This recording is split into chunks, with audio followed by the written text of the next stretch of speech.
every argument you lost control in, every confrontation where words poured out of you like water from a cracked vessel, every time you explained yourself to someone who did not deserve the breath it cost you.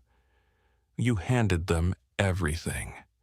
Your composure, your dignity, your throne. And the worst part, you knew it the moment silence finally returned. That sickening weight in your chest when you replay what you said. The phrases you wish you could claw back from the air. The way they looked at you, knowing they had made you react, knowing they owned that moment forever. Weak men react and regret. Powerful men stay silent and dominate. This is the wound you have carried into every confrontation since the first time someone made you lose your composure. And tonight, it closes. Tonight, you master the art of turning betrayal into self-destruction through wordless control. Once you grasp this, no argument, no conflict, no act of treachery will ever extract another drop from you. Niccolò Machiavelli spent years observing the courts of Renaissance Italy. He watched princes rise and fall. He documented the mechanics of power with the cold precision of a surgeon cataloging disease. And one observation surfaces again and again through his work.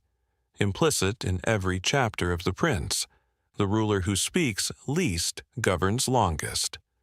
Words are commitments. Words are vulnerabilities. Words are threads your enemies can pull until you unravel entirely. But silence? Silence is a fortress without doors. Sun Tzu understood this in warfare.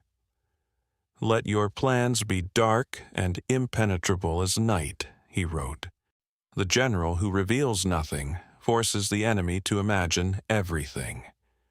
And what men imagine in the absence of information is always worse than reality. Always, their minds become their own torturers. Most men today erupt like fools in conflict. They defend, they explain, they justify, they chase closure that will never come. They argue with people who have already decided to misunderstand them, and in doing so, they hand over the one weapon that could have won the war without a single blow being struck. You will not be that man. Silence is your throne. Now observe what unfolds in their mind when you withhold words in the heat of conflict.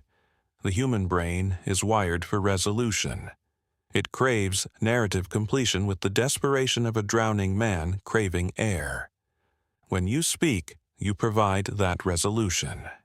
You give them material to work with, arguments to counter, weaknesses to exploit. You become legible, conquerable. But when you offer nothing, when you meet their provocation with impenetrable quiet, you trigger something far more destructive than any words could achieve. First comes confusion. The brain expects response. It is prepared for verbal combat. Your silence is a void where their expectations collapse into nothing. They recalibrate. They push harder. They say things designed to force reaction. And still, you offer nothing. Then comes doubt. The voice in their head, that constant internal narrator, begins turning on itself. Why won't they respond? What do they know that I don't? Did I miscalculate? Are they planning something I can't see? The absence of your words becomes a mirror, and they start seeing their own reflection with uncomfortable clarity. Next comes obsession. They cannot stop thinking about you. They replay the confrontation in their minds at 3 a.m. They draft messages they never send. They delete paragraphs of explanation they hate themselves for writing. They tell themselves they don't care, while every hour proves they care more than they can bear. Finally comes projection. In the absence of your words, they fill the silence with their own worst fears. Every insecurity they've ever carried rises to the surface. Every doubt about their own position magnifies. They imagine you calculating, plotting, untouchable. They imagine you in perfect control while they spiral. And they are right. You have become the silence that echoes in their skull, inescapable. This is not theory. History is littered with kings and princes who weaponize this principle against those who betrayed them. Consider the Frankish courts of the early medieval period. When a nobleman learned that a trusted advisor had plotted against him, the expected response was swift confrontation, accusation, rage, immediate punishment. Instead, the ruler requested a private audience. He sat across from the traitor and said nothing. He simply watched. Let the silence stretch. Let the man's own guilt fill the room like smoke.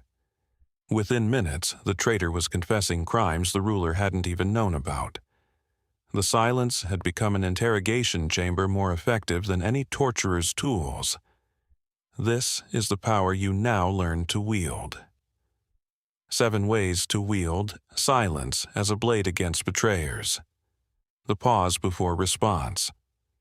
When someone accuses, attacks, or provokes you, do not respond immediately. Let 2 seconds pass, then 3, then 5. Watch their eyes. Watch how discomfort begins to creep across their face. This pause accomplishes 2 things. It demonstrates that you are not controlled by their timeline, and it forces them to sit in the echo of their own words. Most people cannot tolerate this. They will rush to fill the silence, often saying more than they intended, often revealing weakness they meant to conceal. Machiavelli observed that impetuous men destroy themselves by their own momentum. Your pause removes their target. They swing at air and stumble forward. This is how silence disrupts the rhythm of attack. The unreturned message.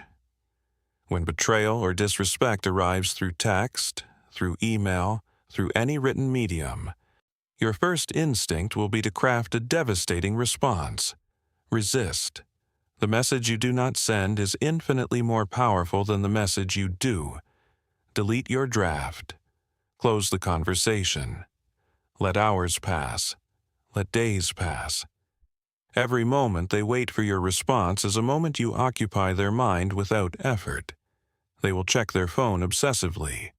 They will reread what they sent, finding flaws they didn't see before. They will wonder if they pushed too far.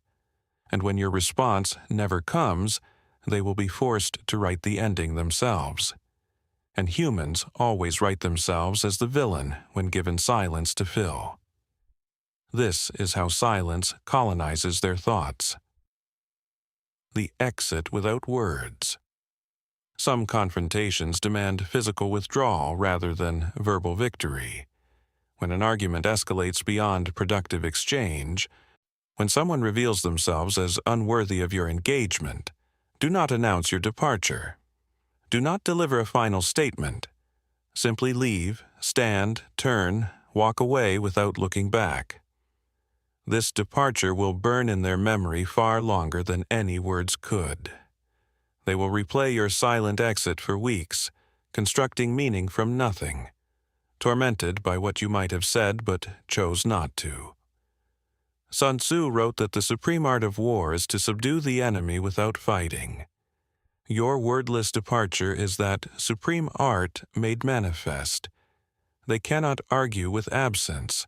They cannot win against an opponent who refuses to play. This is how silence denies them closure. The witnessing gaze.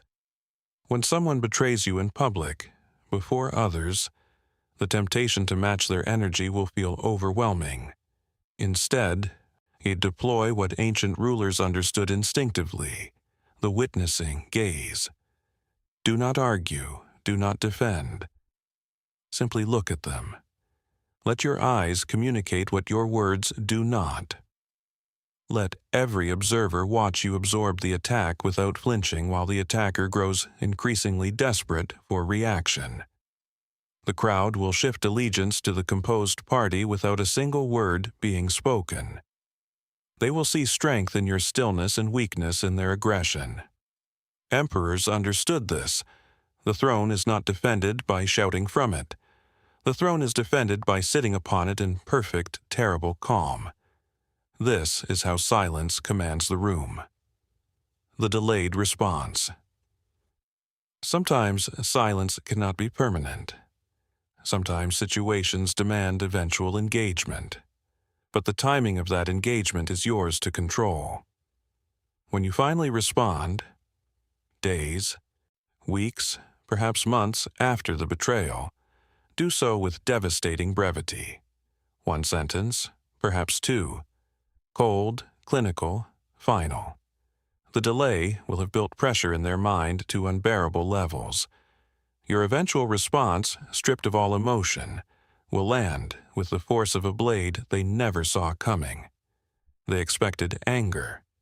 They prepared defenses for argument. They armed themselves against the confrontation that never came.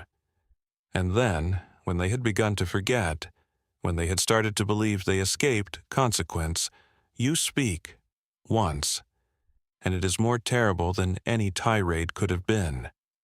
This is how silence amplifies impact. The question unanswered. When they demand explanation, when they ask why you are silent, when they plead for response or threaten consequence for your refusal to engage, answer nothing. Let the question hang in the air like smoke. Their desperation for your response is proof of your power over them. The moment you explain your silence, you destroy it. The mystery is the weapon. Machiavelli noted that men are so simple and so subject to present necessities that he who deceives will always find those willing to be deceived. But you need not deceive. You need only withhold. Let them deceive themselves with whatever narrative their guilt constructs.